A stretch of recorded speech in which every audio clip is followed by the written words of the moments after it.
Hello, one and all. My name's John Clare. This is Roman Push. and we would like you to the post. We would like to welcome you. Sorry, to the Post Watch Post Mortem. This is now. I don't know what episode this is. Are we keeping Probably track? episode 4 or 5. 4 or 5. One of the two. All right. Anyway, I don't know if you happened to watch last week's or the previous podcast, I should say, where we discussed Nobody. Nobody, yeah. And one thing we discussed quite a lot was the fact that how much that film has been influenced by a certain John Wick. Mm-hmm. So we thought it'd be a good idea to discuss that certain John Wick today. So, and also the fact that I believe the newest one, John Wick 4, Chapter 4, is just been released in the cinema. At the time we recording this, it just been released in the US, I think. Yeah, I'm not sure if it's going to be released in Europe yet, but yeah.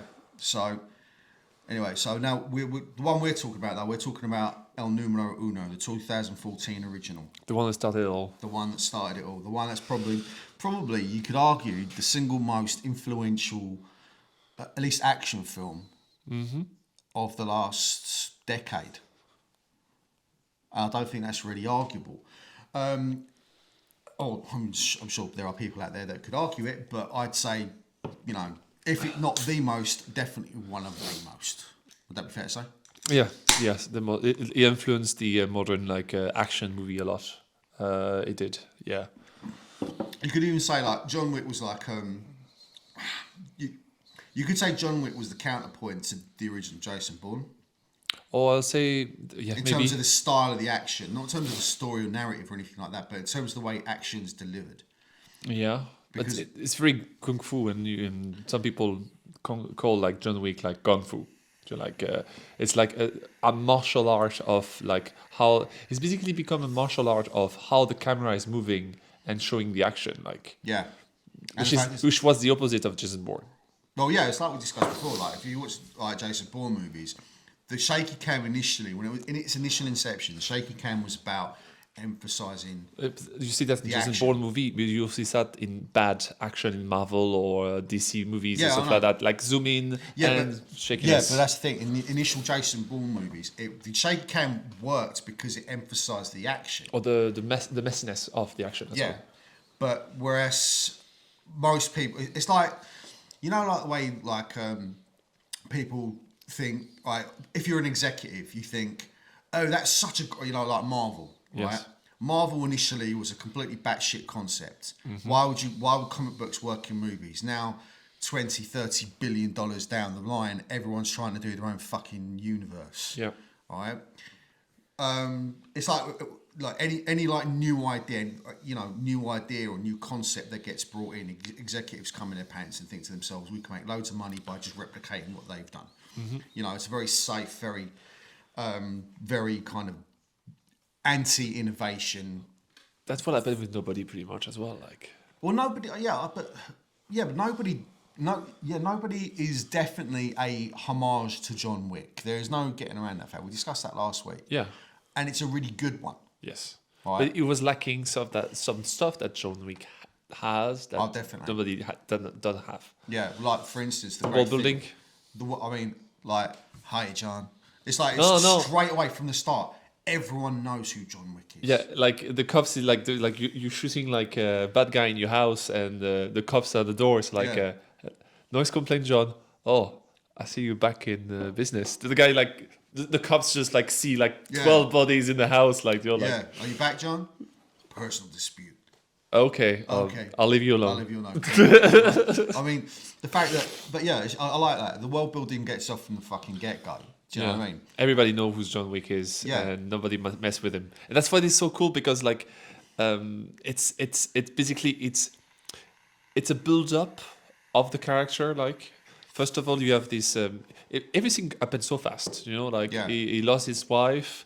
The next day he has his dog, and the next day after that he lost everything. Yeah. So he lost everything, got some hope, and lost everything. Yeah. So the intro is very compressed, it's efficient. It's efficient, yeah. I mean, for instance, the whole thing with the wife, the whole relationship with the wife was told in montage in less than 5 minutes. Yes. Because at the end of the day, what they want to do is they want to convey something. They want to convey that the wife meant something to him, and that her parting gift was because the voiceover when he's reading the letter, this is I want to leave you with hope. Yeah. Do you know what I mean? It was just like there was that kind of, it was told succinctly. I mean, they didn't dwell on it. There was no real melancholy as No, such. but like there's like show don't tell. That's what I said. Like yes, basically, when you wake up, he has the makeup on the side. He has the when he pour the coffee, he pick up his cup. There's another cup that's waiting and stuff like that. Yeah. There's all those like little like and if you visual pick up, cue. if you pick up on it,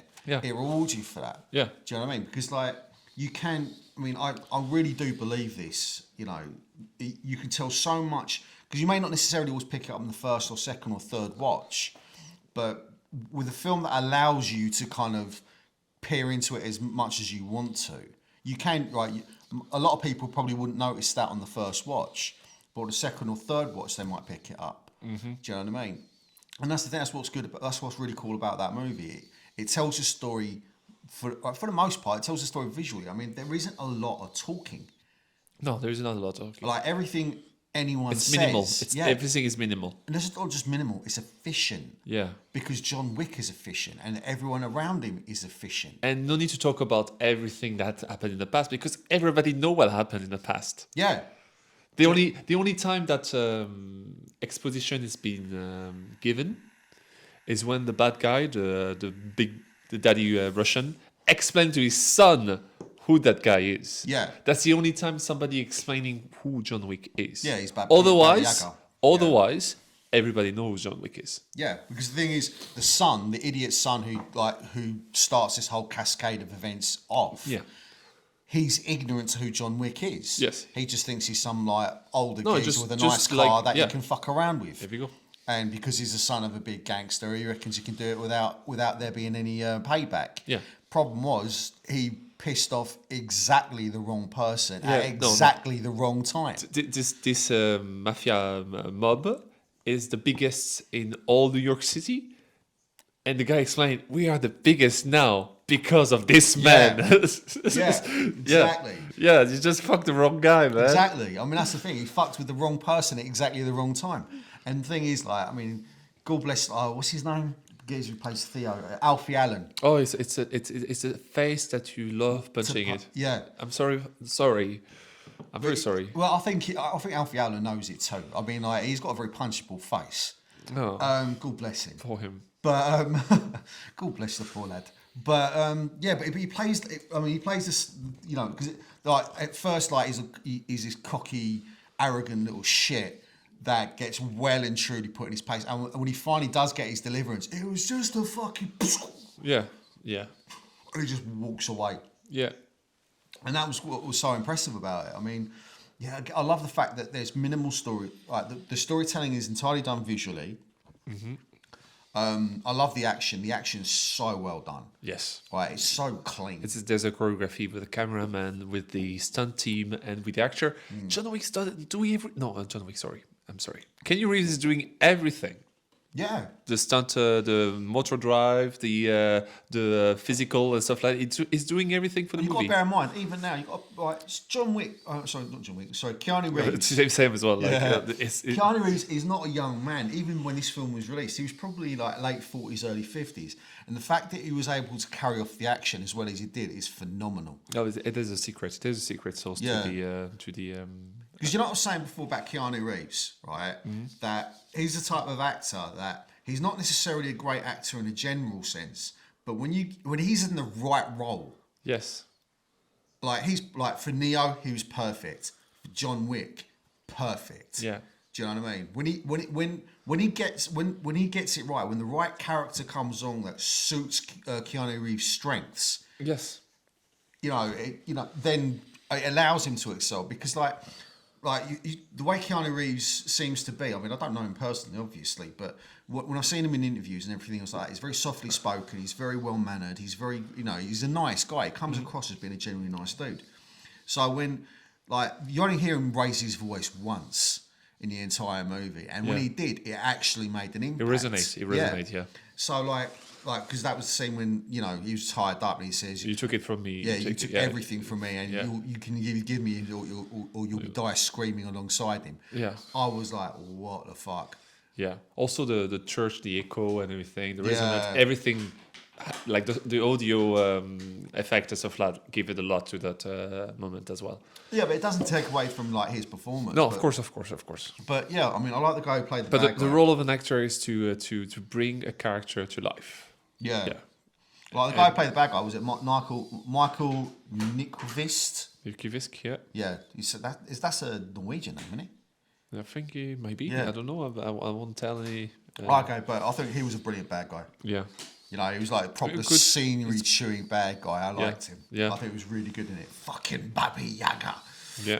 Do you know what I mean? Like, he really, yeah. It was a really good cast. William Dafoe, he wasn't used very much in it, but also. Yeah, cast. I forgot William Dafoe was there. Huh? I forgot about William Dafoe. Yeah, he was only in it very briefly. Do you know, it's not one of his usual kind of like. It's not like he's playing what's his face? Not Osborne. Was it Osborne? Mm-hmm. In Spider-Man? Just Osborne. Yeah. Yeah. Oh yeah, and Ian McShane as Winston. This actor like passed away recently. Ian McShane. Yeah, he did. No, this.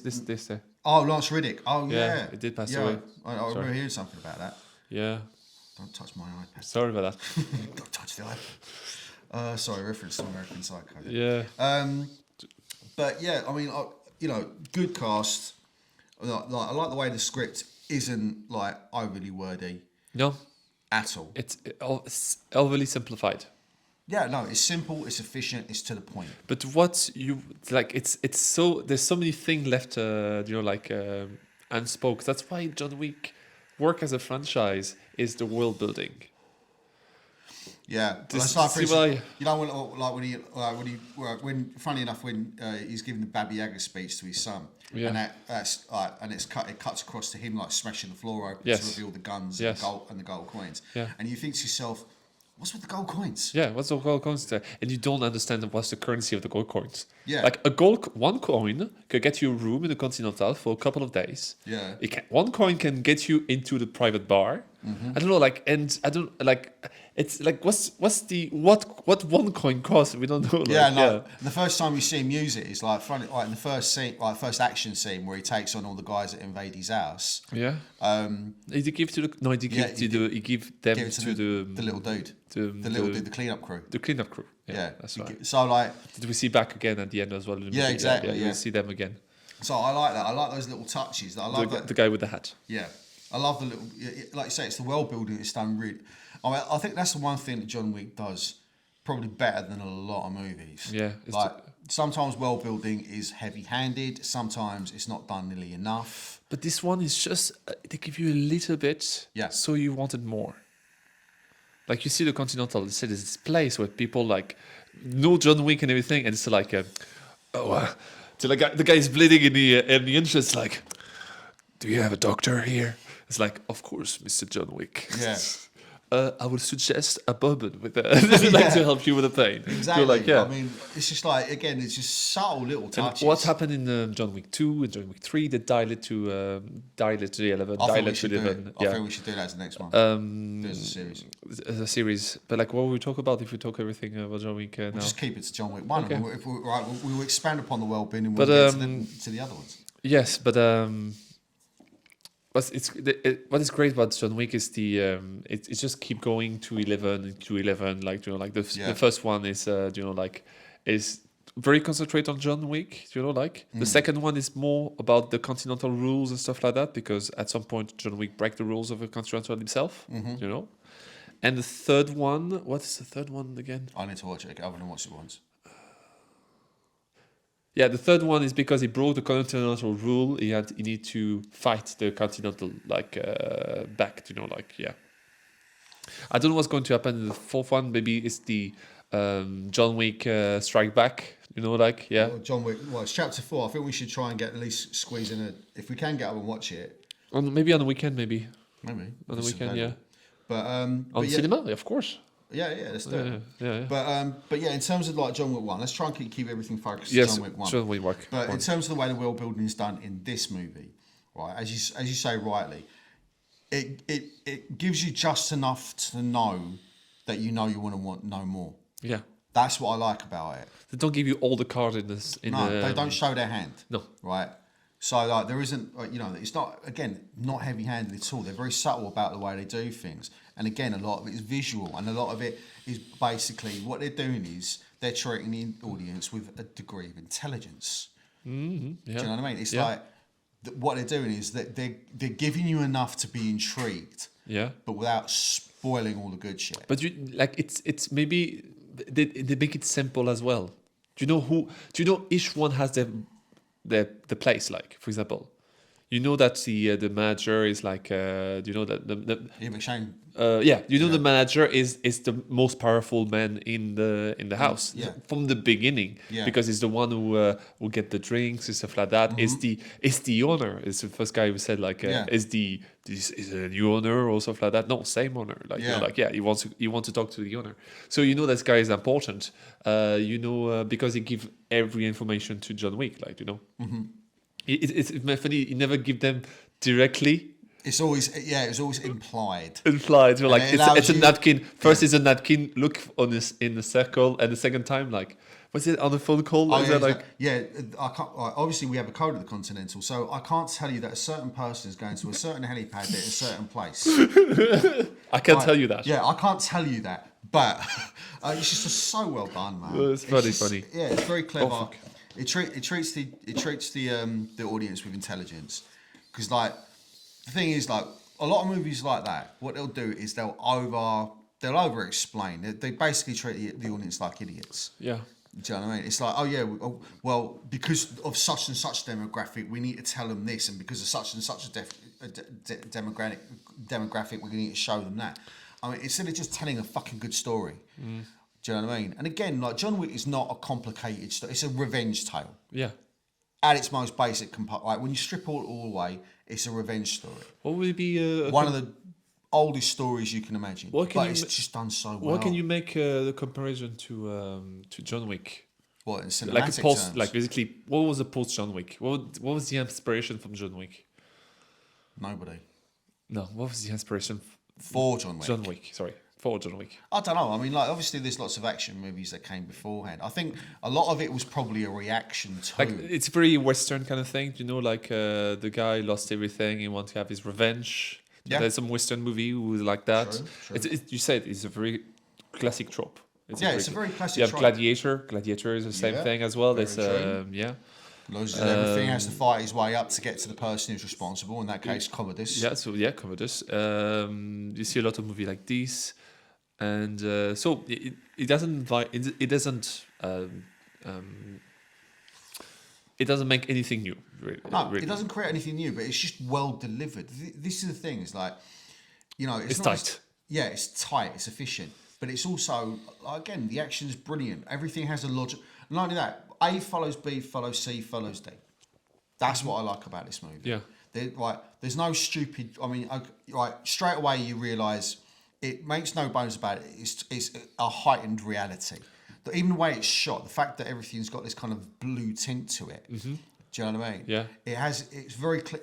It's very clear that it's not necessarily in. It's a heightened reality. Yes. It's everything look familiar, but slightly tweaked. Slightly tweaked. Yeah. Like the world is slightly different. Yeah. Compared to, I'm going to compare a lot to Nobody, I'm sorry, but compared to Nobody, it was hyper real, like. Yeah, I mean, I thought, look, Nobody's a fair point, because we watched it last week, and it's a fair jump off point, because it's fair to say that Nobody was very heavily inspired by John Wick. Yeah. I mean, there's no getting around that fact. No. But I think what, and like I said, John Wick is Nobody's a very good movie. Right, really enjoyed it. Yes. Enjoyed it, yeah. But you can tell the DNA of John Wick is very much also, in that film. Nobody go inside tropes and sometimes make fun of tropes. For example, what I think I like about Nobody is when he wants to tell his backstory and basically everybody dies or pass out while he's talking about it. It's also a funny trope as well, like, but it's but it's well done. It's well done. What I like about John Wick, have you seen? The Goon. The guy killed only once one of his men. And it's justified. In John Wick, in this movie, the big boss, the Russian big boss, killed the fake priest guy. Yeah. Because he let the guy... He's going to fucking kill me. whatever, So man. look, he was fucked. He was damned if you did, damned if you didn't. And it's quite ironic he that was a smart bad guy. Priest that was being damned. It was a smart bad guy because he didn't kill his goon for no fucking reason. Yeah.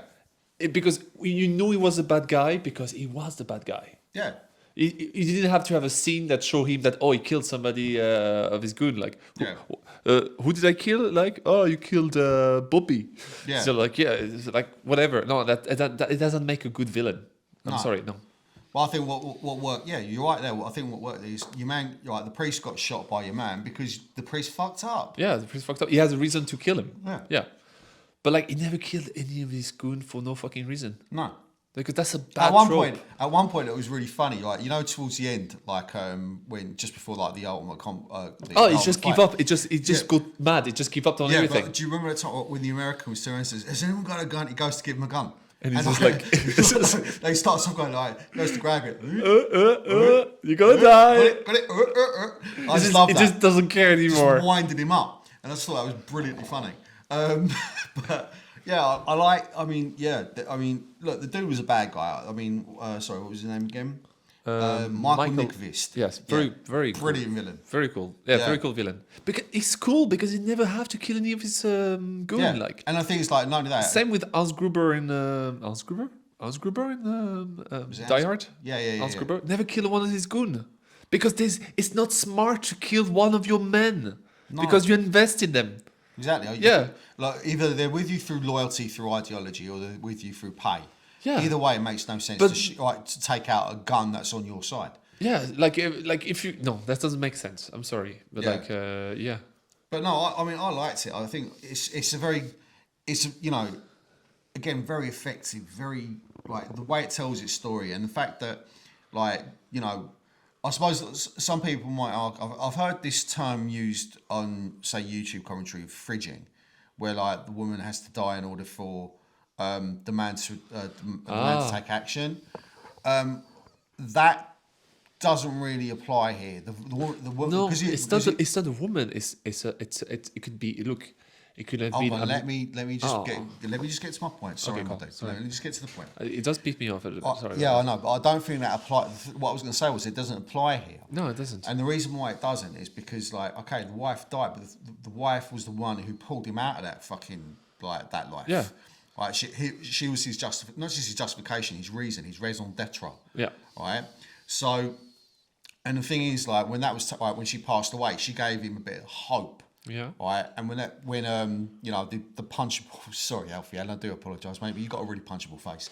But the punchable Alfie Allen, right, as what was the name of the character? His character, Yosef. When Yosef was, when Yosef took that away from him, then what happened. And I think what I quite liked about the bad guy, even though he was a bad guy, he understood the reasons why John Wick was doing what he was doing. Of course, he had to take. He almost called him to say like, "I apologize." Or he something like that. Yeah, he tries to apologize to him. Yeah, sorry to hear about your wife. Most unfortunate. Yeah. He got beaten. Every time we say like, "Oh, I got this car from John Wick," he got punched in the face every fucking time. Like, but like. I don't like the thing that you just said, like the girl need to die so the man can think. It's not that simple. It's the loved one or the affection. Or I just said the one who pulled him out of his life of killing and stuff like that. Yeah, but if she's not there anymore. She knows, for example, I think she knows that he was going to go back into that path of destruction. Yeah. So for that, she prepared everything and gave the dog to John Wick. So he stayed on the path of righteousness. Yeah. Yeah. She tried to keep him on the straight and narrow, and unfortunately, life got in the way. Yeah. And that's what I like. I mean, I think it's but the thing is, it's the fact that story was able to be told so efficiently and so effectively is a credit to the movie. Yeah. Because. I can understand why people might necessarily kind of, I don't know, maybe like take that opinion. But yeah, I in this movie specifically, I disagree. Yeah. Because I think it's actually, pardon name. What? There's nothing sexist or something No. misogynist about it. It's yeah.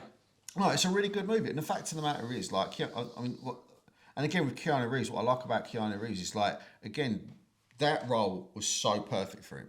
Yeah. Because a lot of it is told through looks. I mean, there's aside from the voiceover and that initial, like, well, you know, when like in the opening shot of the movie where he staggers out of the warehouse and he looks at his phone and he sees the video. Also, you see like something that nobody did as well. They showed the end of the movie in the beginning. Yeah.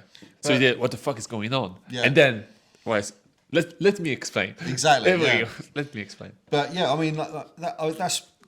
I mean, I think that's, yeah. I mean, it's a well told. I'd even go as far as say beautifully told initial segment, like, and again done so effectively, like, simple in a few minutes. Oh, it's short, so short. Yeah, in a few minutes. And things like there's movies that go on for 2 hours that don't tell a love story as effectively as that. No, You know. no. Do you know what I mean? That's what's so effective about it. You believe that love story. You believe that love story is true. You do. I mean, that's the thing. You do actually believe that, and I think, and the fact that like those initial events, you know, like those initial events are they're not even the catalyst for what happens after. It's because of like some obnoxious little shitbag trying to nick his car and prove himself a hard man, only to find out later that he's an absolute fucking pussy. Mm-hmm.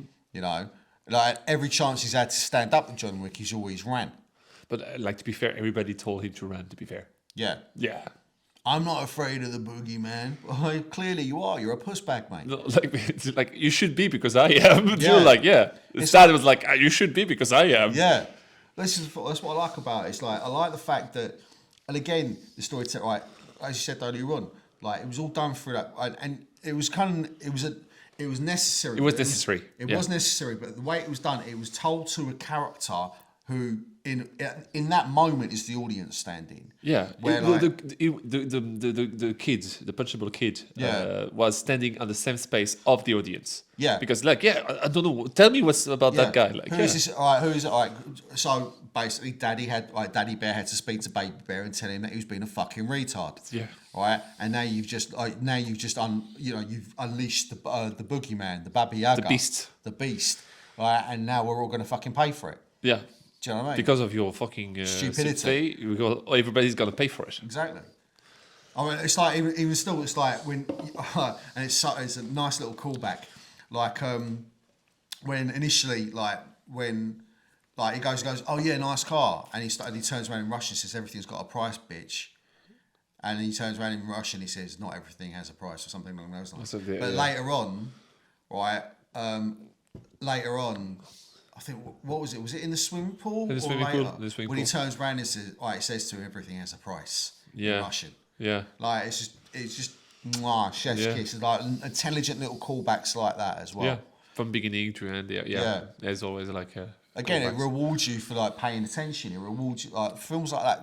If you really pay attention to what's going on. And again, look, it's not an overly complicated movie. No. It is very clear. I mean, it's a well crafted film. Yeah. Incredibly well crafted, like every fucking shot, whether it is every shot, every action sequence, every line of dialogue uttered, everything is deliberate. Yeah. Again, it's a film that I don't feel there was much on the cutting room floor. That film was written and shot.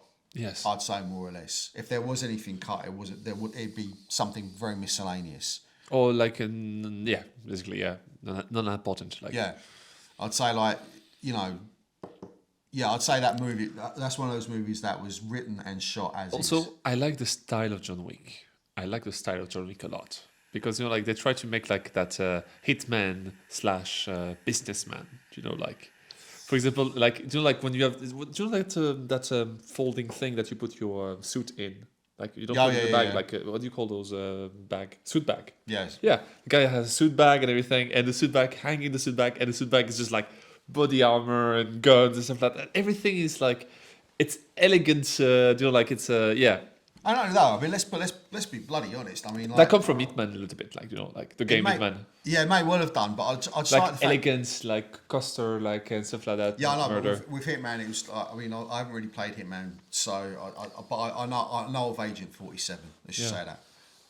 But it's always like black and white suits. But why the suits that Keanu wears, like you can tell they're all like all in black. Italian. Yeah. You know, everything looks fucking pin sharp. He looks crisp and clean in it. Yeah.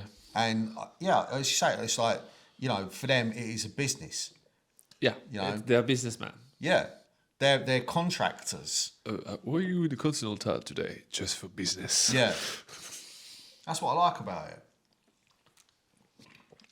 And again, getting back to the world building, it's all done very effectively. Yeah. Nobody talk about like nobody look. Everybody talk about like killing people like it was a business, a job. You know, like nobody's like, oh, you need to kill that guy. Oh, you need to kill that guy. Or you need to do like, you need to deal with that. It's like, for instance, like when like he's fighting. What was her name? Miss Perkins. Yes. He's fighting her upstairs. In the room. And then, and as they're punching the crap out of each other, the phone's ringing. Eventually gets to the phone. Yes, Mr. Wick. No, sorry for calling you this late. Sorry for calling you this late. But we've had a few noise complaints. It's just like, oh, mate. Yeah. It's like they know what's going on. Yeah, you know that there's a fighting in the room. Yeah, they know what's going on, but it's all like, yeah, I like the way that it's all, you know, everything, as you say, everything's kind of this veneer of elegance to it. Yes. You know, and again, there's no overreaction. It's even like poor old Miss Perkins right at the end. Like, because, like, again, another thing that Winston says to John Wick, he says to him that, you know, can't conduct business on the Continental because it comes with a heavy price. Yeah. Now, she paid that price at the end. And John Wick also got, that's why we have John Wick 3 as well, because he has to pay the price. Yeah, we'll talk about John Wick 3 when it comes to John Wick 3. But let's try and keep it on John Wick. But she ultimately paid the price for doing business on the Continental.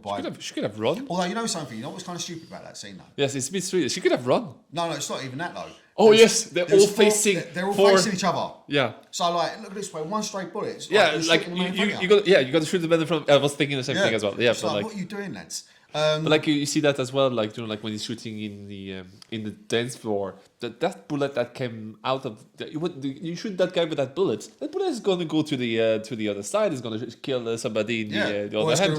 Or you're shooting someone with a bullet that's going to ricochet and come up and hit someone in the balls.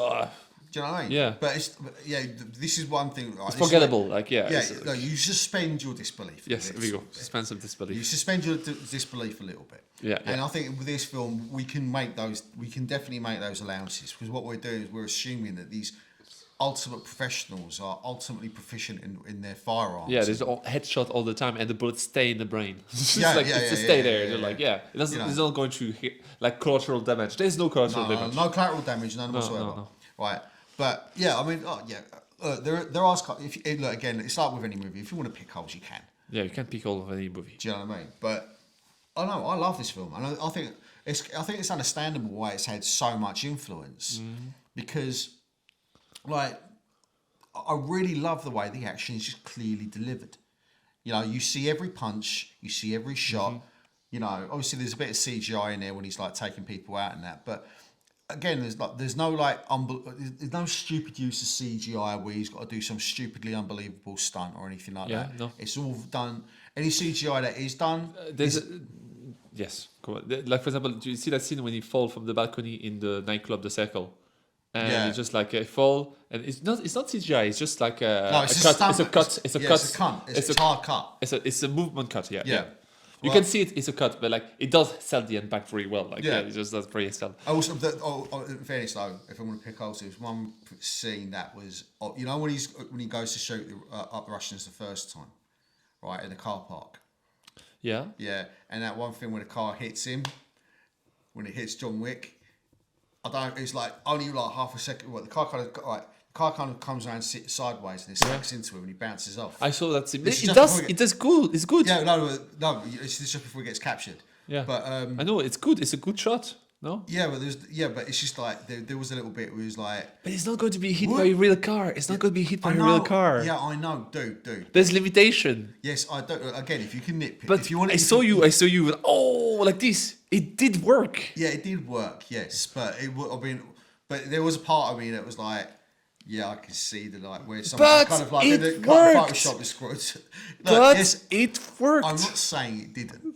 But I'm it not did. saying it didn't. But for a split second there, it Do you know looked what? obvious. It makes you go, oh. So even though it was not perfect, it was what was needed. Yes, all right, fair enough. Well, I'll There you concede go. the point. I'll concede the point. Yeah, if you react to the same thing, and also I'm going to do a comparison about Nobody. I'm very sorry.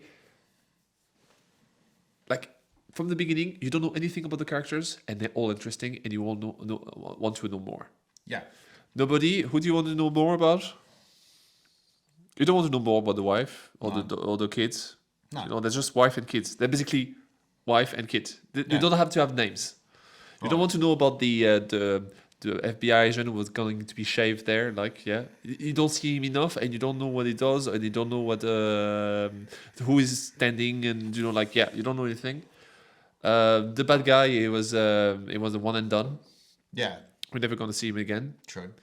The grandfather, we gone maybe to see it. Like, was it like the father of Nobody?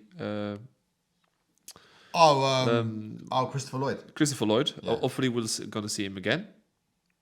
Well, The second God one. willing, yeah. The brother, I call him the Zelaye. brother. Yeah. Hopefully, we'll see him again because we didn't see him at all in that movie. Yeah, Only it's at the alright. end. Yeah. Maybe the second one will have more about him. It would be good. Okay. All right, just a little bit of. We got a little bit of an inside scoop. I don't know how true this is, but Rowan, go on, tell him. Yeah, so I was working in a cafe, and today I was like having coffee, and I heard a voice that I have heard before. And as I look up, I saw a man with a hat on like this, and it's like, oh, it's Bob Odenkirk. Odenkirk. Like, yeah. Yeah. So I say, hi, how are you? It's like, oh, hi, I'm good. How are you? And so like, we just watched. We just watched Nobody with my friend last week. It was pretty fun. Like, oh, he just told me, oh yeah, I got the script sent to me yesterday. Like, yeah, For Nobody too. For Nobody too. And then it was like, oh, okay. I just talk about like we should have Inside scoop here. All right, first time we've ever had inside scoop on Yeah. the Post Watch Post Mortem. we have this And scoop. it may be the last. The issue, Bob, you shouldn't have told me. I'm sorry, you shouldn't have told me at all. Like, keep that professional secret, keep it for yourself. I'm sorry about that. Never mind. No. But yeah. All right, look, who knows with the current right? Because apparently I heard today that there's a riot strike going on. So who knows if it's going to get made or not? like, But God bless. If you're making a second movie, just build up the world because that's what was going to carry on the thing. Like, also, I think- also ask the man. Is like, you seemed like you had fun, and yeah, he told me he had fun. That's the role of that's what actors are made for, is to sell the character and have fun. Well, yeah, I They think- should have fun. All actors should Well, have fun selling the character. I'd say like it's not just so much like have fun, but more enjoy the role. Enjoy the role. Yeah, like, enjoy the role that they're taking part in. Because I hope that Bob Odenkirk enjoyed doing that thing. I hope he didn't do that just for like money or stuff like that. But like, there wasn't a whole lot of money in that film. I No, mean, but like, yeah, but again, it was a Netflix production. Yeah, well, one thing I will say also is like we mentioned this last week with Nobody, and I'll mention it again. Right, I don't know what the actual budget was for You can John look in Wick. on Google. I don't know, my phone is there, but you can look in on Google, like just Google straight Google. And Yeah, it's a budget. yeah. Well, no. Well, look, I've got it up in front of me here, but look, I don't. It's not something I need to go into, but you can tell that every single red cent of that budget was up on screen. Yeah, On John Wick. I think it's unfair to compare John Wick and Nobody, but But the thing is, nobody clearly has DNA of John Wick. yeah, it's so obvious. It's offspring of John Wick. Yeah, and not only that, the way the first John Wick and Nobody tells its story, more or less, Russian bad guys, dude who But it's more in the parody side. I think Nobody slightly more went. satirical, maybe. I'll Yeah, give you, it went more to the parody. It went more to the goofiness. Well, say the scene of the Home Alone scene, for example. Yeah, like yeah. like I don't want to say it's goofy. It's not. I don't say goofy as a bad thing. No, I'm scared he's going to watch this. Like I was like, oh my god, I didn't mean to say that. Look, if you have any doubt about the way we feel about Nobody, watch the Nobody. First, we're like, it's a brilliant. It's a good movie. It's a good movie. It's an enjoyable movie. Man, absolutely. And but like, I'm scared of the sequel.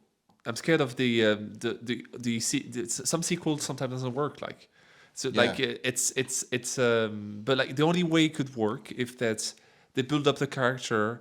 They invest in other character as well. Invest, like build up in the world, like like make other character work a little bit. Because it's cool. For example, I'm going to go back to the unbearable weight of the Massive Talent. The Massive Talent. The movie was only Nicolas Cage and Pedro Pascal, and nobody else was like flashed out or stuff like that. It was like. God, like there's no memorable character except of Nicolas Cage and Pedro Pascal. And Nicolas Cage is playing himself. Yeah, he's playing himself. And this movie, John Wick, everybody has something in it, and everybody gives something. Yeah, And not only that, it's like even if they're on the screen for once or twice, everybody gives something. Yeah, it's like there's like again. With the effective world building, I suppose, you could definitely include the actors and the characters that are also involved. The characters as well. Like it's like you can tell it's not fair sometimes to put everything on the actors. Sometimes it's the script, sometimes the story, stuff like that. Like it's the direction as well. Like as I told you, an actor is only there to deliver a character. It's not the actor. It's for that. Sometimes I say like we put too much like focus on actors when it's more like directors, photography, audio. It's a team. It's a teamwork. That's what that was. Absolutely. No, you're right there. But at the same time, like because the characters are so well written, and because of everyone, like all the actors, as you rightly point out, they not only are they giving themselves, they've been given enough. Yes. So you could tell like.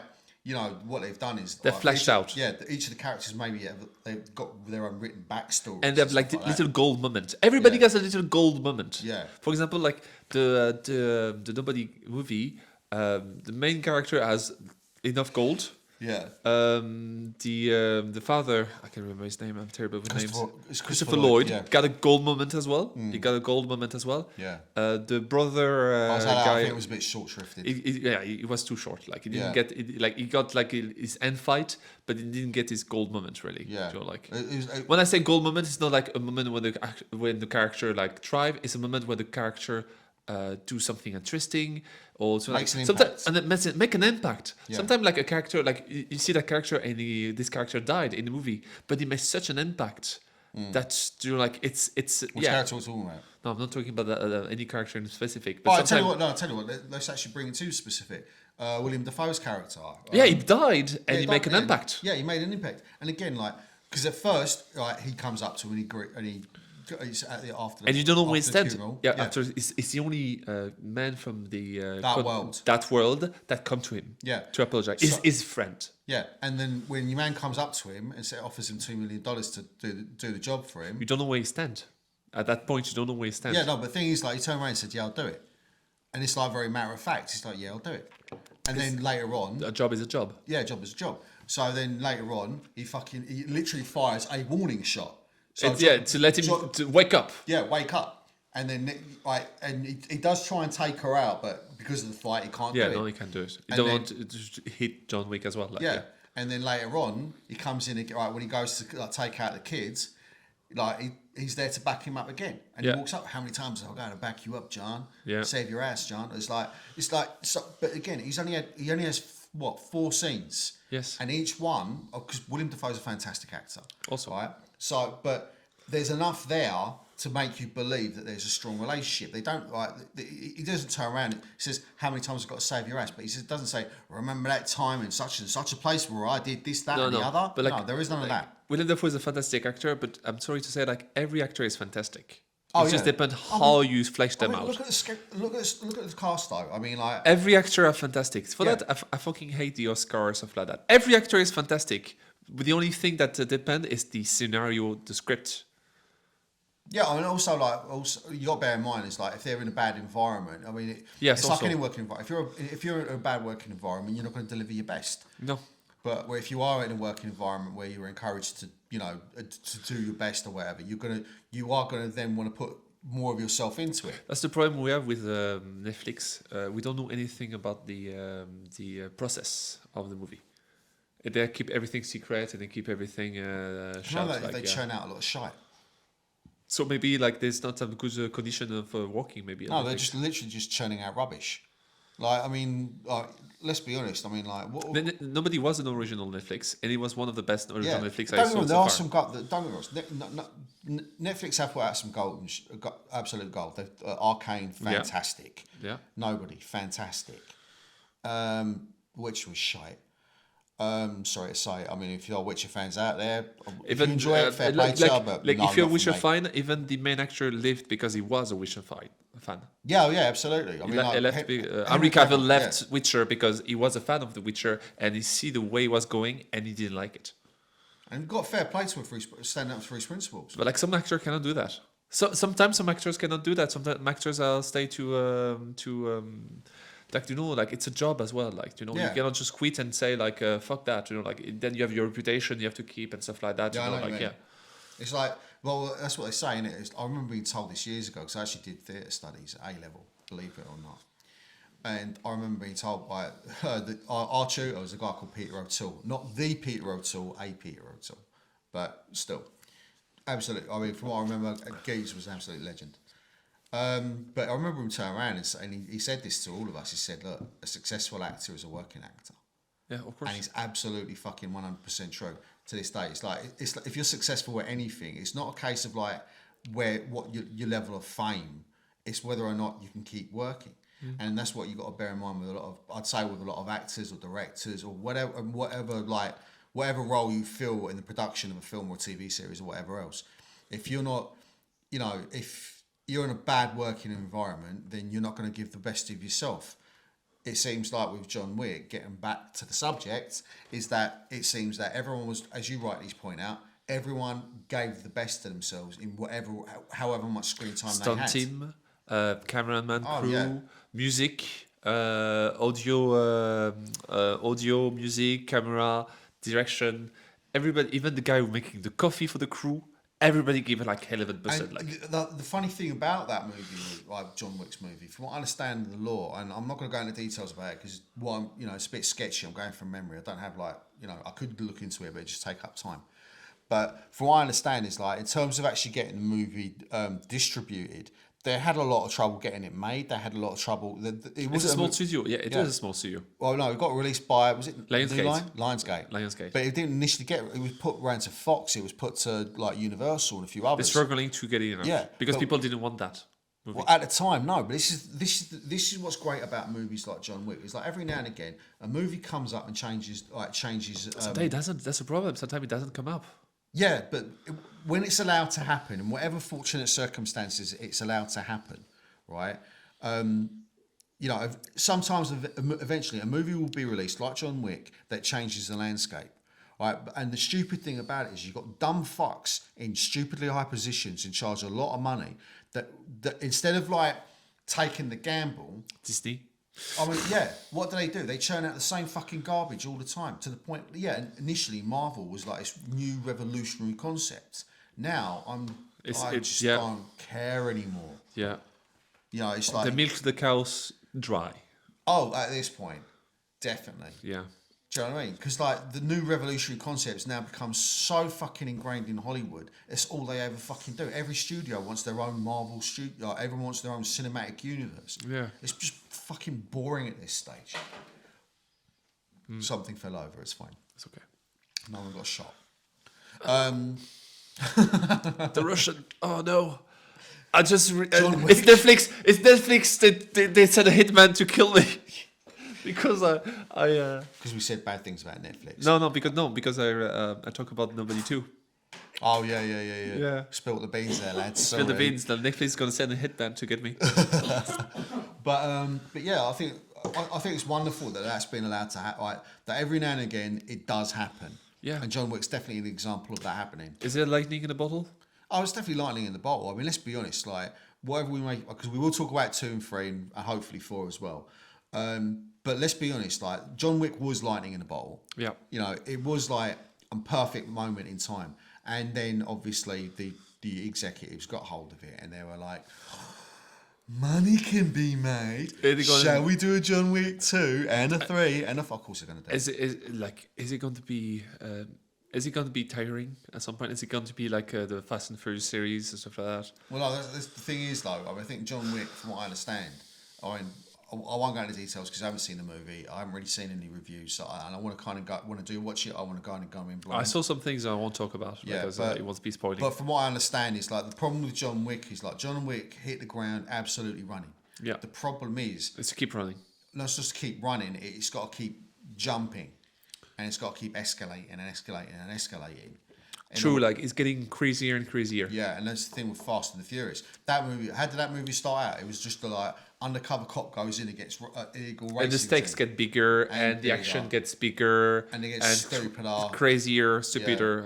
Yeah. As long as it involves cars and people like changing gear sticks and doing handbrake turns. Like which one is? I won't talk about it, but like which one of the John Wick they fight with horses? Was it 3? That's the 3. Yeah, it's 3. They fight with horses. He pushes the horses, or he's like he weaponizes the horses, tapping in the back, and it's like kick the other guys around, like using the horses like a gun, like papa, like this. But we'll definitely talk about it more when we watch John Wick 3. But yeah, I think that's what was great about this movie. That's what I love about this film. It was just a perfect lightning in the bottle moment, and they do not happen frequently enough. No. Because like I think because Hollywood as which you can sort of understand in a way, but they don't want to take a risk. They don't want to take risks because risk got money. Yeah, but the thing is, when the problem is though, when risks work, they change the game. Yeah, like for example, like another that Keanu Reeves was in it, so changed the game. Is Matrix, the first one. Yeah. The lightning that's what if I want to define a lightning in a bottle. Matrix. Or even Star Wars. Star Wars also. I'm not a big Star Wars fan, but like no one can argue the impact that Star Wars had. The New Hope, yeah. Like just call it Star Wars. No, but it's New Hope that started everything. Yeah, to be fair. No. Right, you got to bear in mind you come from the prequel generation, right? I'm a bit older than you. The New Hope is the first movie.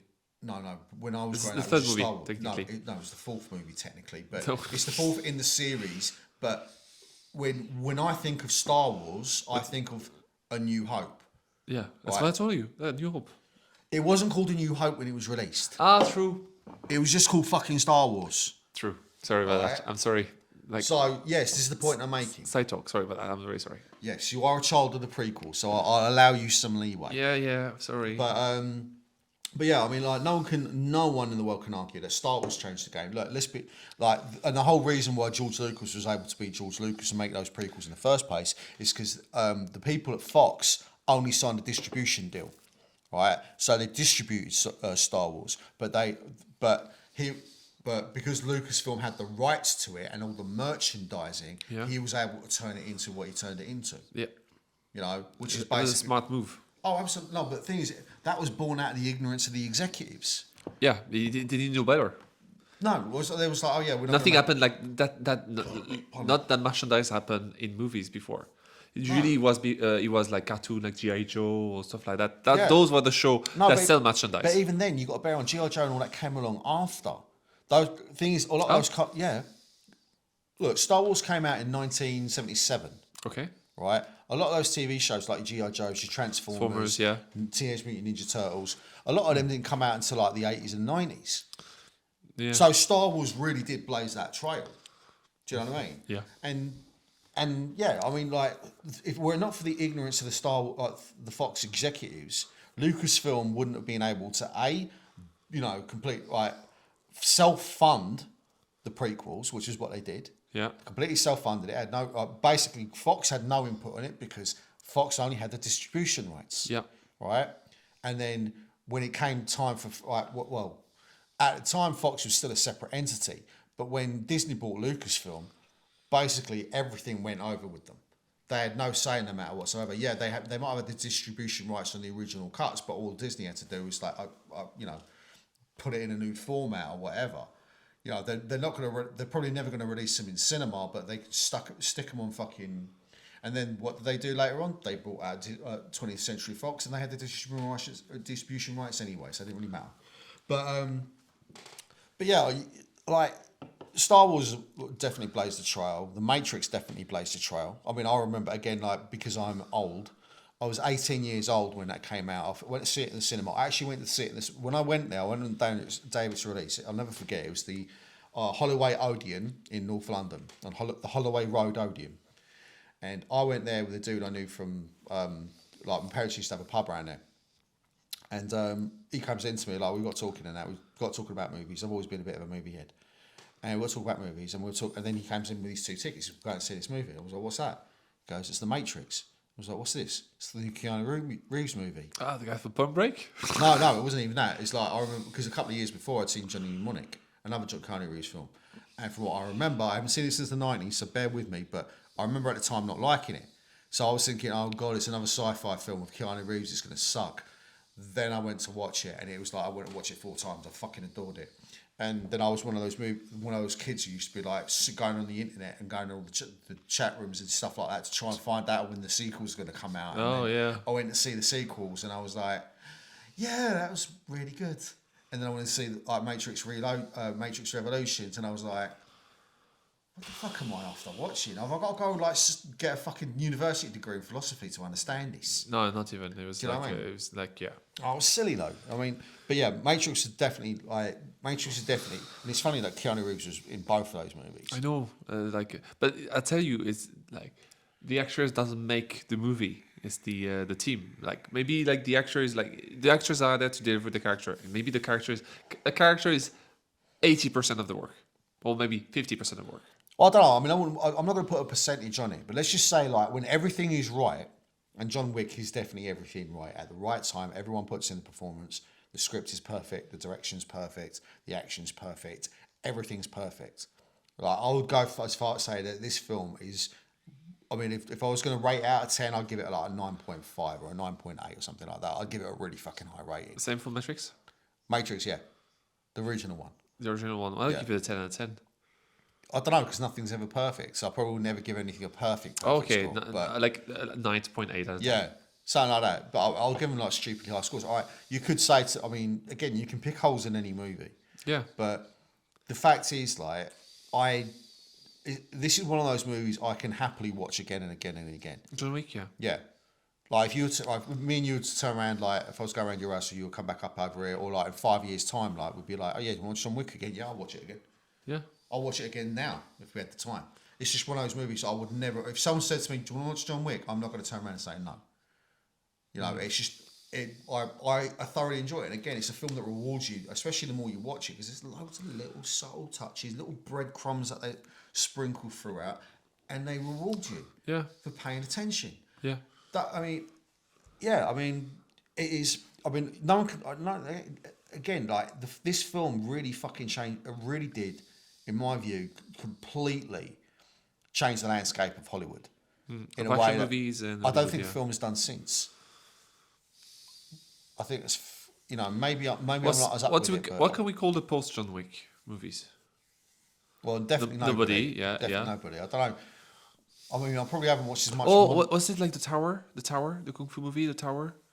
We watched The Raid. No. No, it's not. It's nothing to do with John Wick. No. That film is definitely a beast unto itself, which we need to watch. By the way, yeah. The Raid is fucking amazing. But Raid 2 not so much. No, the Raid 2 is just not. They went too deep or too problem. Same problem. Sometimes you went too deep or you went too much. Yeah. That's another great making movie. a sequel is extremely hard. Yeah, it is. The thing is, like, you've also got to bear in mind is like most films are written as one shots. They always. Do you know what I mean? Yeah. The Matrix was a one shot. That's why the sequels didn't work. Like, John Wick is a one shot. That's why people have issues with the second and the third because of the escalation. But John Wick itself, like, perfect movie. Yeah. And the thing is, because it was written. like you know, let's be honest, like Like if they also, left it alone, John Wick left you with so many characters that you want to know more about. yeah. Like, yeah, But- it's a one shot. It's not even John Wick was never a one shot. No, I'd say it was. I'd argue that it was, but I'd say the thing is though, they did so many things well that when the option to make a sequel did come, it's like, oh yeah, we've got that character and that character, we can give them Bring a them little back, bit yeah, more. We can yeah. give him a little bit more. Yeah. You know, they laid the foundation. Maybe it was a case of, pardon me, sorry, I'm drinking beer and burping.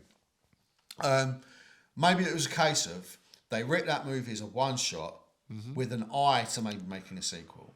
Like knowing that they had like one or two characters, if they fleshed them out a little bit more, and if we if we carried on with this series, we'd have the opportunity to flesh them out. Now, most movies don't think like that; they think as a one shot. Yeah. Right. They think right. One and done. If they get that movie made and to print and out to the cinema, and people go and watch it, and they make a profit, all the better. But when they start making gangbusters money, then all of a sudden, like the horrible fucking suits and executives, you know, I'm sorry if I'm making disparaging remarks about people I don't know much about, but let's be honest, if your sole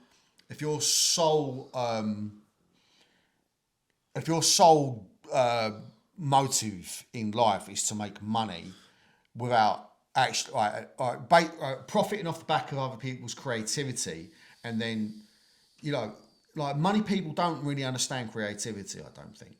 Not really. They understand maybe you hear it all the time. Maybe like, oh yeah, we understand creating a business. Creating a business is not the same as making a world, creating a story, writing a script, shooting, any of that sort of thing. Those kind of things are not matching, because people who can write stories, stuff like that, sometimes they're not good at the business because they're thinking outside of the box.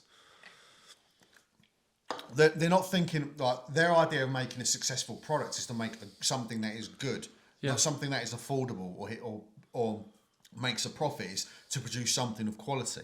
And like sometimes, like, and I know it sounds strange, when you make something amazing and of quality, it will make you money, you know, because people will want to go and see it or read it or listen to it or whatever it is.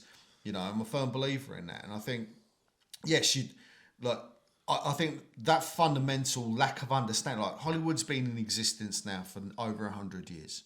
It's right? not, But it's a long time, and in a lot of ways, it is a long time. Like there is a long lineage of movies. There's been tens of thousands of movies. Did it evolve though? Did it evolve that much? Did Hollywood evolve that much? Hollywood's evolved massively. Okay. In terms of technology, definitely. Oh no, I mean like instead of like thinking. Well, no, because at the end of the day, it is we make product, we sell products, we want to make profit on product. Yeah. This is why a lot of people, like when you hear about like budgets and box office, like that to me, I mean, it's interesting, but would I necessarily describe it as something that is fundamental to the making of a quality product? No. But you hear about, they had a budget. Look, mate, you can spend $300 million on a film and make the Justice League. That has to be redone. Yeah, they spent $300+ million on that film. That's not including marketing. Yeah. Right, and that film was absolute dog shit. That's not very nice, but like, yeah. Okay, no, but it's true. No, okay. I didn't watch it, but like, yeah. Like, well, no, we're not going to watch it. Do you know what? I want to watch. We should watch because it's. I reckon we should watch the fucking the Zack Snyder cut. The Zack Snyder cut. Yeah. I'd love to see that. I'm going to watch. I'm going to watch the original and then the Zack Snyder cut. Do you know we should do that back to back? Yeah, back to back. But like, what? Yeah. Oh my god. But like, what I was going to say, like, it's good when there's good movies, and so, you know what? It's good when there's bad movies because you learn from that. Oh yeah, definitely. But unfortunately, because you learn more from a bad movie than you could from a good movie. For example, like it's talking about Star Wars. I think we're gonna like. I don't know about Star Wars, but like how Star Wars is going right now. I don't know if it's going to be saved or not. But like they realize that scaling up is not going to work. No. Like scaling up, make more money or stuff like that. It's not going to work. Well, the funny thing is, if you actually look at the three films, I think it worked out that A New Hope, which is done. I saw that one at the cinema with my ex-girlfriend. You're old. And I remember like coming out of it, and she turned around to me and goes, "Oh, what do you think of it?" And I was like, "I've seen this movie before." So what do you mean? It's the same as the original Star Wars. No, A New Hope. No, it's not New Hope. It's not New Hope. New Hope is the fourth one. It's the Dude. I can't remember now. Right, the original Star Wars is the first one that came out. That's It's called A New Hope. Right, Yeah. you know it as A New Hope. I know it as Star Wars. No, you were talking about the new ones. Yeah, I'm talking about the new one that came out was. It's not New Hope. You could just call it The New Hope. It's not called The New Hope, but it is pretty much The New Hope. What's it called then? I can't remember. Return of The Force Awakens. Force Awakens. That's it. Sorry. That's why I correct you. That's why I correct you. Fair enough. Sorry, I stand corrected. The Force Awakens. Right, Force Awakens. Which is basically The New Hope. Yeah, well, basically, I remember coming out and saying, I've seen the movie. I mean, you can see why I got confused, though, can't you? But like, they just, I had the feeling they just like, they just just same listen to fucking film. one line of George Lucas, like, it's poetry because it rhymes. It's just because we just do the same thing all over again. It's poetry. It's class. No, it's not. That's not poetry, by the way. Poetry has many different forms. It doesn't always rhyme. Yeah. All right. Anyone who's read the Raven by Edgar Allan Poe would be able to attest to that. But the fact of the matter is, like, because the fact is that the whole kind of machinery of Hollywood, right, doesn't often enough allow for movies like this to come out. And the fact is, I suppose I remember listening to an interesting discussion with Matt Damon. And he was saying, like, back in the early 2000s, late 90s, early 2000s, I saw that interview, was like a golden period because, like, they could, like, if they didn't make a load of money in the box office, they could still sell the DVDs and make a ton of cash off that, you know? And that's why, like, some films, they might not have done well in the box office, but they get, like, a real strong tail end. And that's what happened with Good Will Hunting.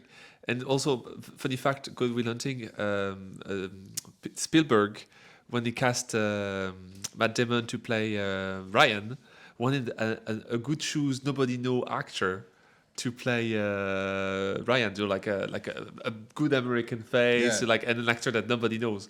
But the thing is, no good, what's it called again? Matt Damon. When the movie came out, no Good Will Hunting. Good Will Hunting.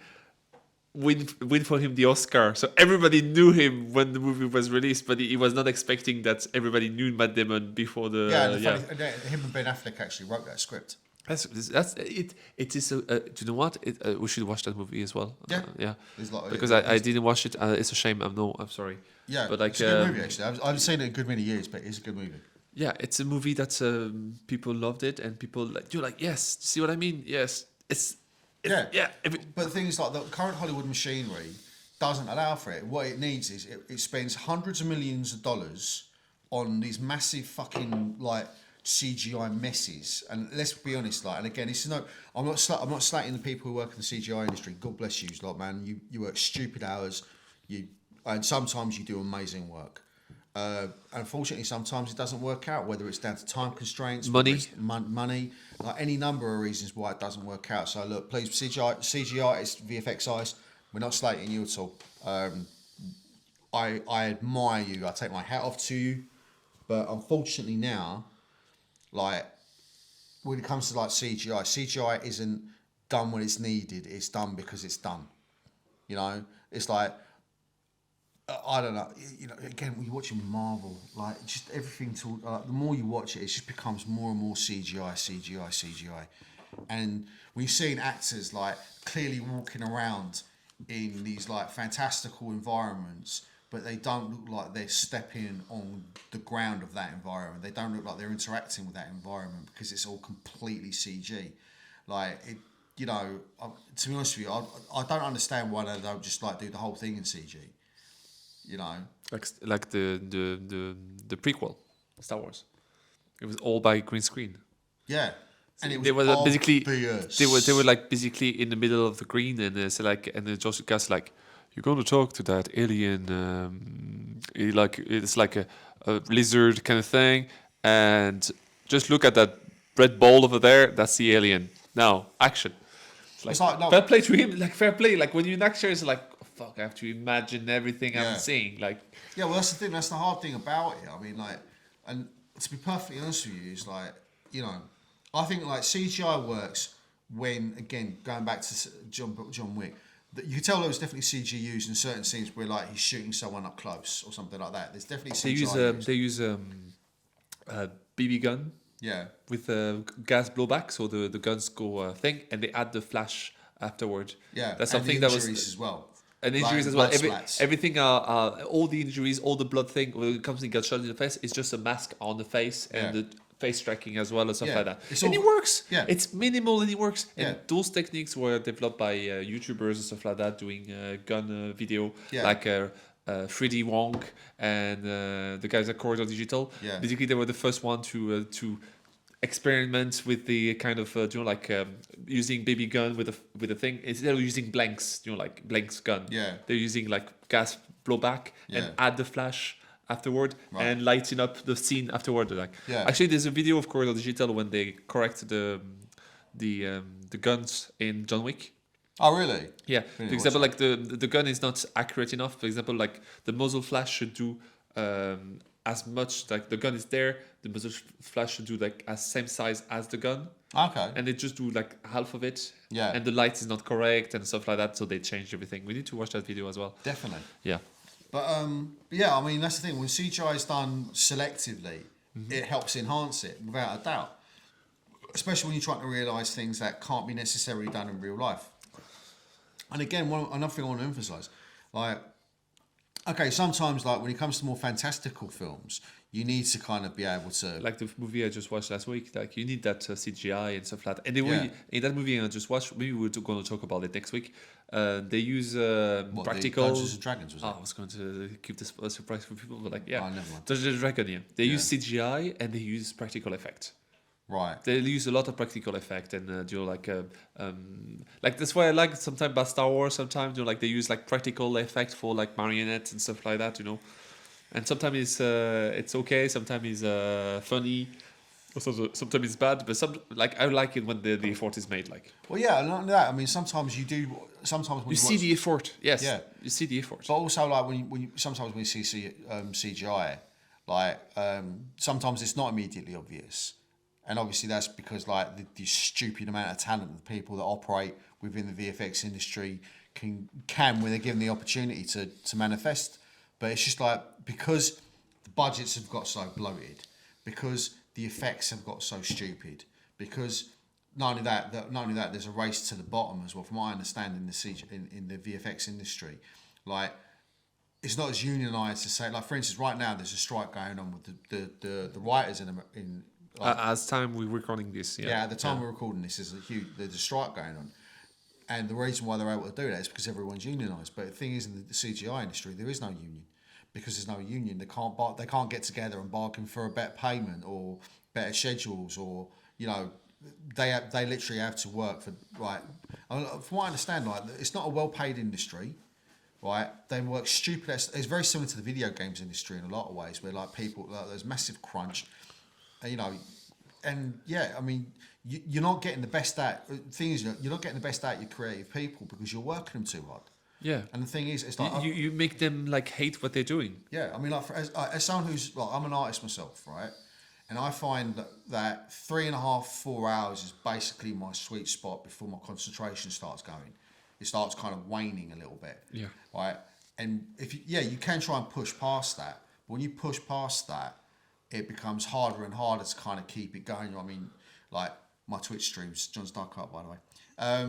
Sorry, I got to put the plug in, man. I got to put the plug in. You got to do. But yeah,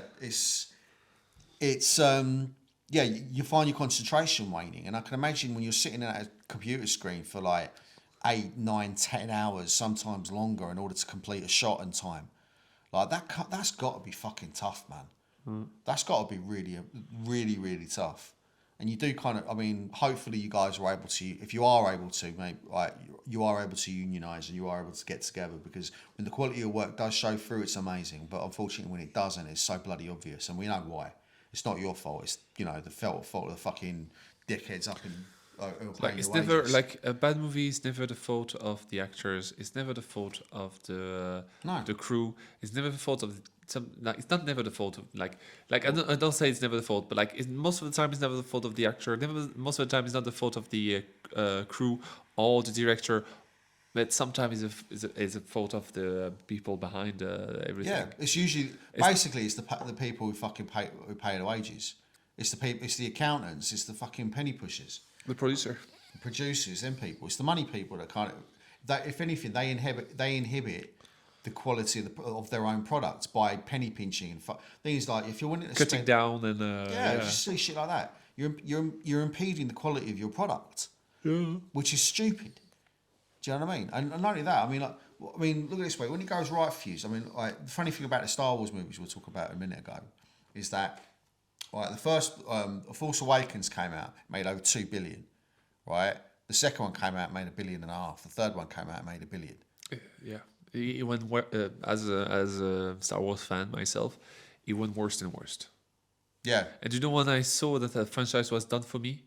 When? It's when the third one came out, and in the beginning of the movie, he said like, somehow Palpatine returned. Oh, god damn it. Somehow, Oscar Isaac, very great actor, but that scene, like, that just that moment with the actors, like, somehow Palpatine returned. Like, just like, for fuck's sake. Yeah.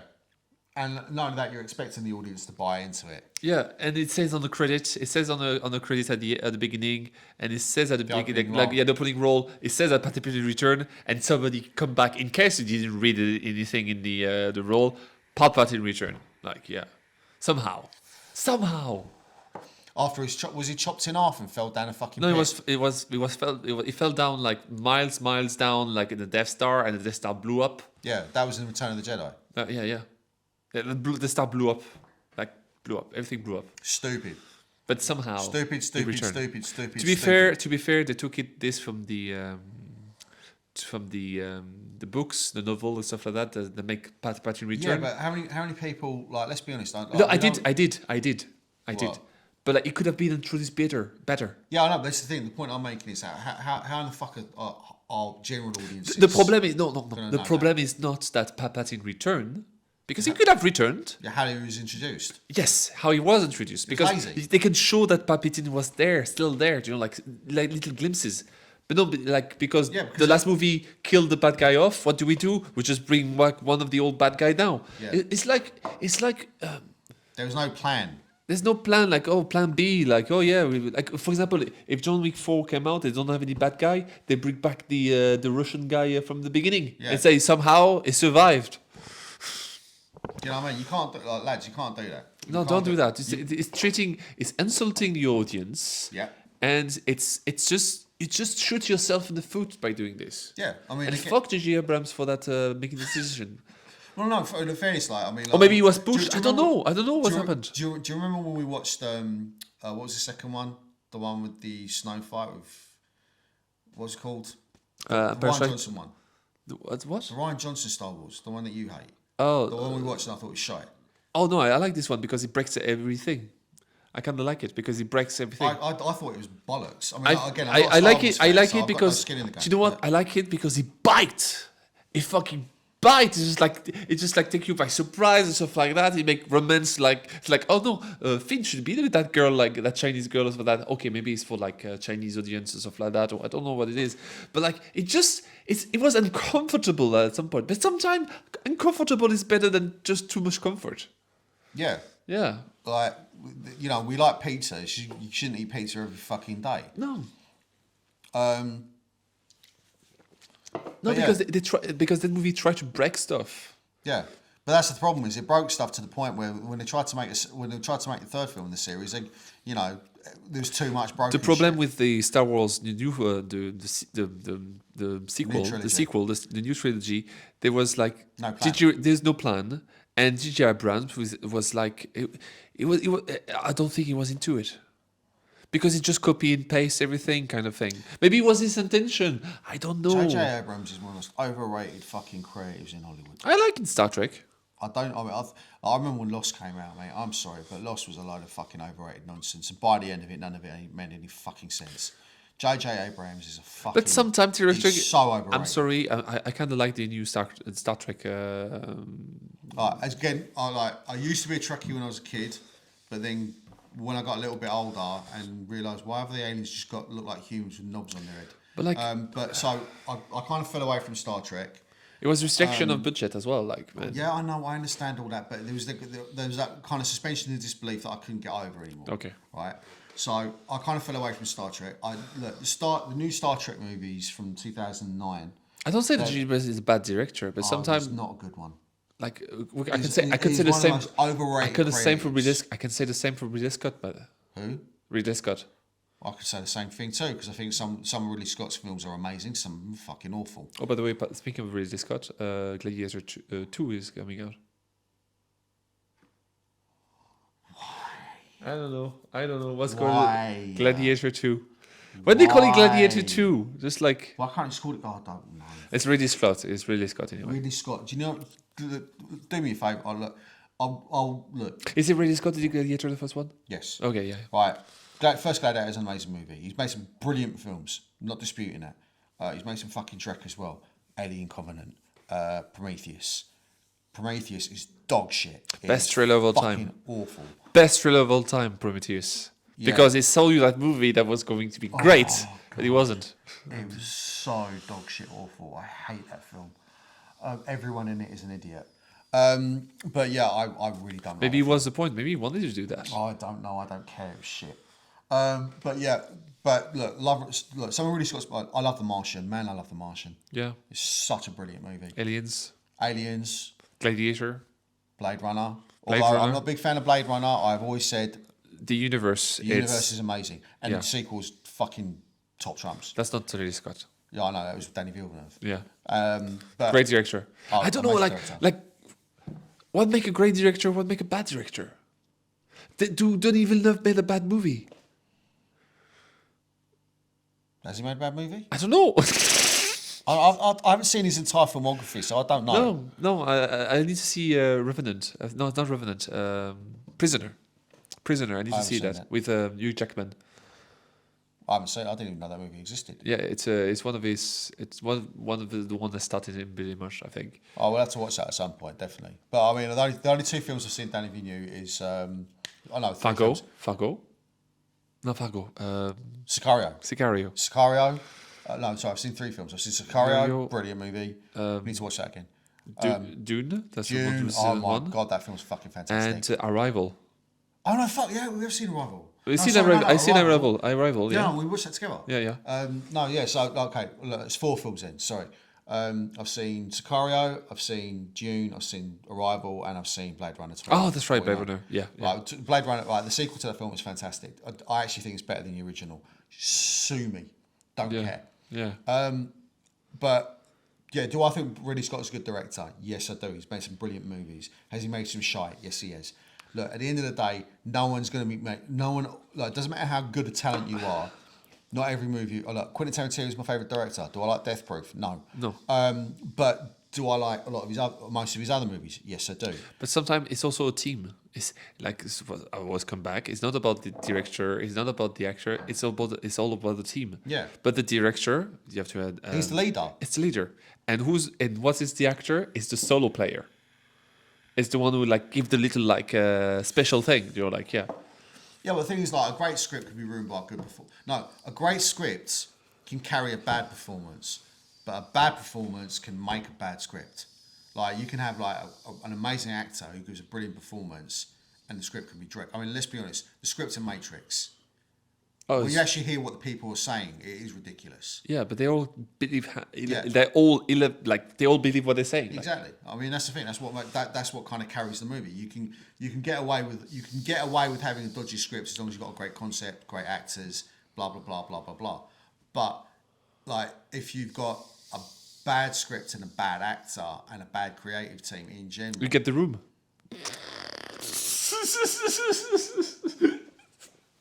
I never watched The Room. I need to watch it. We should watch it just for the crack. We should watch it for the crack. Once. Yeah. You tear me apart. Just gotta say it. Just I want to see just how bad it is. No. And there's no bad movie because no. Yes, there is. We need to accept the goods and the bad because you learn so much with the bad. Yes, you learn more with the bad than you learn for the good. It's like, for instance, one film I utterly fucking despise is Lucy. Do you remember when we watched that? But like, he did some good movie. I'm sorry. It's a stupid. I can't remember the name of the director in film. him. Luc Fuck. Besson. Luc Besson. Luc Besson did some great movie. Have you seen the latest one he did? It was Valérien, Roselyne Valérien. Oh, that's based on a French comic book, isn't it? It's a French comic book. In my opinion, I know the comic book, but my father is a fan of French sci-fi and things like that. So you have a lot of comic books. So I saw some of them. I didn't read that time, but it respect those like 80s sci-fi kind of thing. Like, I love the Fifth Element as well. Yeah, it's a same as well. movie. Same also like respect like those 80s sci-fi. Like comic books, French not French artists, but like kind of thing. Do you know? I mean, obviously, he made Leon as well. Yeah, I mean, Leon the is professional. Yeah. Well, you call it. We know it's a Leon. Yeah, but the name of the movie is Leon, but in the States they call it The Professional. All right. Well, we called it Leon over here. Leon. But No, yeah, no, you have to say in French, Leon. Leon. Leon. I did. I said it with a French twang. Did I? Not? Leon. Leon. The Professional.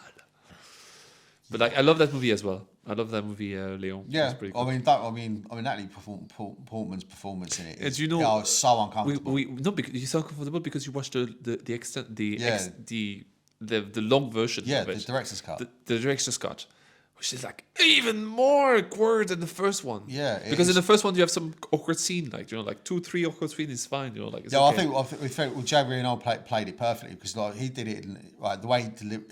I remember him talking about it. It's a big child. Yeah, he played it like he was basically retarded. A like child, he doesn't know to read. The only thing he knows is to kill. Yeah, yeah, and that's the thing. I mean, like, so yeah. I mean, that whole kind of like, the Lolita thing about it is genuinely uncomfortable to watch. Yeah. It's uncomfortable to watch in cinema when it was released. Yeah, but I think the director's cut design. is even more. But that's by design. It is by design because he wanted to recreate his relationship he has with his girlfriend at the time, or his wife now. I don't know. I'm not sure anymore. But basically, his girlfriend was 18, and he was basically 40 or stuff like that. Right, okay. And he wanted to have this kind of age gap kind of thing going on in the movie as well. Like, yeah, I mean, to be honest, I don't think an American director could have made that movie. No, it's a French director. Yeah, it had to be a French director. Yeah. But yeah, I mean, but in terms of like directors in general, I mean, yeah, like in terms of cinema in general, yeah, you do have to take the rough with the smooth. Definitely, I do agree with you on that. I think watching bad movies, or like, not every movie you watch is going to be great. Not every book you're going to read is going to be great. Not every piece of art you're going to love. And there's a lot of art I don't like. But we shouldn't ask arguments with people about the merits of Jackson Pollock. I don't like. We don't know. There are people who do though. The thing is, what makes art subjective. We aim. Everybody's aiming for perfect, but we don't even know how perfect, how perfect could be. Art is subjective. At the end of the day, look, there's movies that I probably love that you don't. I mean, I love The Martian, but you're not as big. I know I like The Martian. You like it, but you don't like it the way I like it. No, I don't like it the way you like. I don't love it. Yeah. You don't love it, you appreciate it, it's a good movie. It's a good movie. I love that film. Yeah. Right? And I love the fact that it's about what humans can do when like we actually get together and do something positive. For example, I love Jurassic Park: The Lost World. I think that film's shite. So, yeah, but I love this movie. I love this movie. Like, that's the thing. I mean, look, art is subjective at the end of the day. That's what's great about it. That's what's great about having diverse opinions. Not everyone... Look. But like, the problem is everybody's aiming to make perfect movie. Yeah, but the aim is to make movie that you like I don't know. No, what it is, the problem is, like, when you look at, again, this is where the financial types come along and fuck everything up. Pardon me, again. Because what they'll do is they'll look at, the 18 to 35 demographic, they like this, and this. They don't. 35 to 45 because they changed. Like this, he evolves. He evolved before the movie is released. He already changed it. Yeah, I know, but that's the thing. The people in the money, they don't. This is where marketing terms like fucking like millennials, and this is what a lot of people don't realise. Millennial, baby boomer, Gen Z, whatever. They're all marketing terms. Do you know what I mean? Oh yeah, millennials are like this. No, they're fucking not. If you go down to an individual post, right? Look, I was born in 1981, so that technically makes me an old millennial or a young Gen Xer, right? I'm not being funny, but fuck off. Right? If you're going to apply to millennials or Gen Xers or whatever, does that necessarily directly apply to me? No, it fucking doesn't. Right? I mean, yes, you can like extrapolate data from groups in terms of how groups behave. There is definitely a science in that. But generally speaking, just because you think millennials like X, Y, and Z doesn't necessarily mean that X applies to Y and Z. You know, fuck off with all that noise, man. It doesn't make any sense. Thing is, they're not. Again, it's taken away from the making of the product. Like if as someone who does create, I'm sorry, from my personal point of view, as an artist, when I'm creating something, I'm creating something because I want to do the best I can do. And if that isn't great, like not every one of my pieces is fantastic. You know, some bits are better than others in my view as the person creating it. And if all I'm trying to do is create to a demographic or trying to, you know, I only want to appeal to Gen Zers or whatever, then I'm wasting my fucking time. But if I create the best artwork that resonates with me personally, then eventually, if something does make it big, then the reason why it's made big is I've invested myself into it. And that's why I think like movies like John Wick, when they do break out, it's because everyone's invested in it and they've made the best fucking product.